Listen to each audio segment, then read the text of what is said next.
Jerry Hill, could you come over, please, and be on with us in a tie on July the 7th? Yeah, thankfully we're inside, that's for sure.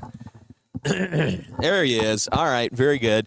I think we're rolling here, and this is fun, isn't it? When you get this going. You know, you always see old friends here. Yeah. Maybe this might be the only time you see them all year, but it's always good to kind of catch up with some folks and stuff. And like you said, there's no shortage of people to talk to. I know, that's fun. That's what's great about this for you guys is you can just have people passing by and be another great interview. So. That's true. We love that. And then you get me. And then a man in a tie. No, Coach Aranda had a tie. I was going to say you're the first one in a tie. All right.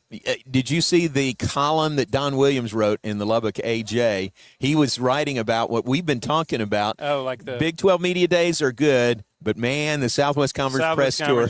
And he was definitely part of that. He was. Oh yeah. Now I remember even farther back with like Norval Pollard. Yeah, and guys going like back that. to Norval. But yeah, Don was definitely part of the old Southwest Conference Press Tour where you're literally driving to each place, usually on the bus. John Werner, I talked to you about it. John Werner and I would split it up. So I wasn't on the bus as much. I would go to places where I could drive to and stuff. But that was, I'm telling you, that was a lot of fun. And it was good that I did it when I was younger. I know. I'm glad I did it when I was younger and not like, maybe this age. I was always working when I was on the tour. Yeah. No. But the dinners were fun. Like you'd go to a spot, you do interviews over lunch, right after lunch, evening, have a little time to work, and then you'd all come together for a dinner put on by that school, whatever that school was. Like the great 50-yard line in Lubbock. That was always one of the highlights. We were there every year, the 50-yard line. So. Now, I will say on the very last trip, and I don't remember if you were – that was literally the last stop. Yeah. So that would have been, 95? Yeah. Literally, Lubbock was the last stop. The last stop, the last tour. And there's a trip that we made that day that I can't even talk about. Oh, really? Yeah. No, okay. There's some funny things about it, but I don't want to talk about that night. Now it's coming back to me. Yes, it is coming back to me. It might have been involving Bo Carter, but we'll just leave it there. It's all coming back Carter. to me now. Lark was on those tours. Yeah. Okay, it's all coming back to me now. That's great. Our guys look sharp out here in uniform, and we got to visit with Coach Aranda already. He seems so relaxed. That's good. Yeah. Isn't that a good thing? No, that is. That's a great thing. Like, and maybe you can be relaxed in July. Yeah. I don't know, but that's good to see.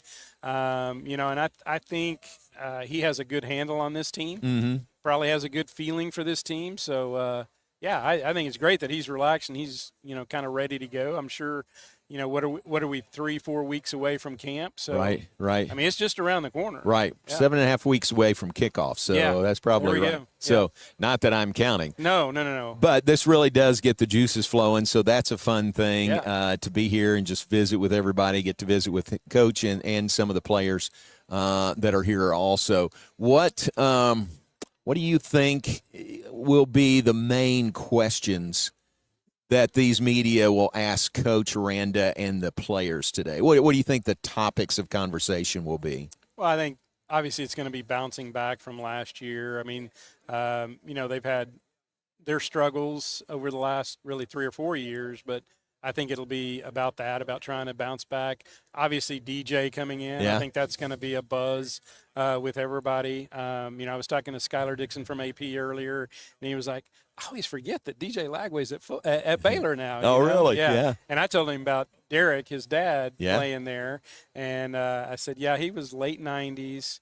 And so, and he said, man, we're getting old. That's funny. Yeah. That's true. Derek Lagway with the big shoulder pads. Yeah. But that's funny that it reminds people like him. I mean, he's got a lot of clout with the AP and the area he covers. Yeah. But, DJ Lagway at Baylor, that's a real storyline, isn't it? That's a buzz, I think, around the team, certainly. There's a lot of, Klanderman coming in, I think, is another big topic, with Dave kind of handing him the reins of the defense. So I think those will be kind of the key talking points for this team, but we'll see. I mean, they're going to be asked they're probably going to be asked some tough questions too. Yeah. You know that's true. coming. So you just have to be ready for those things as well. Right. Yeah. I think I agree with you. I think those are the main two. If you say what are the main topics, it's going to be DJ Lagway transferring in at quarterback, Joe Clanderman taking over the defense. I think those are the main two. And I think it's not like just this past year it happened, but I think Dave's acceptance of and really getting involved in the portal. You know, him accepting that, because at first I don't think he really didn't want to do it, because it's like you recruit all these high school guys and these are your guys, and he didn't want to just go and replace them with guys. So I think that was a struggle for him to begin with, but I think he realizes the importance of it now, and I'm not going to say he's all in, but he's you know, he's definitely accepted it, and I thought they had a really good portal year this year. Yeah. He said something interesting when he was here with us. He said with their roster, whatever word you use there, rebuild of the roster, they went from the inside out, meaning defensive line, offensive line, start with that, and then go out from there, which is pretty smart. Yeah, and I think that's where the emphasis pretty much should be there every year. Right. But, you know, and they always say you win in the trenches, that you win up front. So I think that's a great way to start, because, you know, if you start there, then you can kind of fill in from the back. But I think that's the great place to start. And certainly offensive line was not good last year, so they had to get better there. The defensive line lost a lot, so they had to get better there. So, and I think they've done that, John. I didn't get to see a lot of spring football, but yeah, I think they got the help they needed in those two areas, and those were huge. Very good. Big game to open the season, that game with Auburn, national TV, 2:30 time slot from Atlanta at Mercedes-Benz Stadium against Auburn. That's a big way to start the season. And, John, I think it's one of those where you can really set the tone. You know, like if you go out and win that game, it kind of sets you up, because, you know, you have Prairie View and Louisiana Tech the next week, not to write those off, but, you know, if you can win that one and then win those two, you go into the conference opener at 3-0 against a Colorado team that you should be able to, you know, that's a team you can play on the field with anyway. So if you could start out 4-0, it really puts you in great position to, you know, not only qualify for a bowl, but maybe do some special things down the road. So I think that Auburn game, you don't want to put all your eggs in one basket. Right. But I think that's a big one to get you started off on the right. You can recover from a loss there. Right. But, man, the win would just really kind of propel you, really kind of build the season if you can get a win there. Agreed. In a lot of ways, because then after that game, you come home for 3 straight home games, including the conference opener. So that would be so huge, wouldn't it, to beat Auburn in the season opener? And like I said, I don't know that that's like one you would say, well, there's no way that they win, because Auburn's got a new coach, right?